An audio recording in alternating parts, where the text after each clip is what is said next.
Na mtazamaji wa Trend TV, moja kati ya wasanii nguli wa muziki wa Bongo Flava, huyu hapa si mwingine bali ni Dudu Baya. Dudu Baya bwana amefanya mahojiano hivi karibuni na amezungumza kuhusiana na kifo cha mwanadada Karina, mwanadada ambaye ameteseka kwa takriban zaidi ya miaka 7 akiwa kitandani, na tatizo ambalo lilikuwa linamsumbua lilikuwa kidogo linawalaki. Ni watu wengi sana walikuwa wanajiuliza kwamba exactly sababu ya yeye kuanza kuugua ilikuwa ni nini, kwa sababu kwa mujibu wa mwenyewe alivyokuwa anaelezea, alisema kwamba alilala akaota kama vile kuna mtu anamshana tumbo, asubuhi akakuta tumbo linavuja damu, na tokea hapo akaanza kupata hayo matatizo mpaka miaka 7 imepita, na jana ndo tukapata taarifa za kifo chake akiwa yuko India kwa ajili ya kufanyiwa operation. Ameshafanyiwa operation zaidi ya 24, lakini ameugua, amekuwa kitandani kwa takriban miaka 7.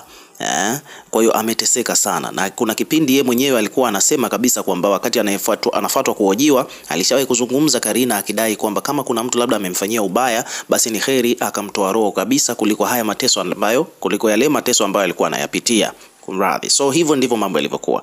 Na kutokana na hayo maneno, kutokana na sababu ya ugonjwa wa Karina, jinsi ambavyo kisa kilivyokuwa mpaka akaanza kuumwa, maana inasemekana kwamba alikuwa na matatizo eti ya utumbo, alikuwa na matatizo ya utumbo mpana. Kwa hiyo hata alivyoenda India juzi, alienda akakatwa huo utumbo mpana ukatolewa.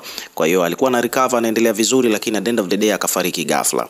Sasa basi, kutokana na hayo yote ambayo Karina amekuwa akiyapitia, Dudu Baya ameeleza kwamba iwapo kutokana na kwamba watu wengi sana wamekuwa na walaki ni wanauliza kwamba hivi ni kweli ugonjwa wa kawaida au kuna mkono wa mtu, imani za kishirikina zimeanza kuhusishwa, ni kwamba Dudu Baya amesema kwamba kama kuna mtu amemfanyia huyu binti ubaya, ajue kabisa kwamba haitoenda bure, hii atailipa au haya yatamrudia, aidha kama sio yeye basi hata kwa vizazi vyake.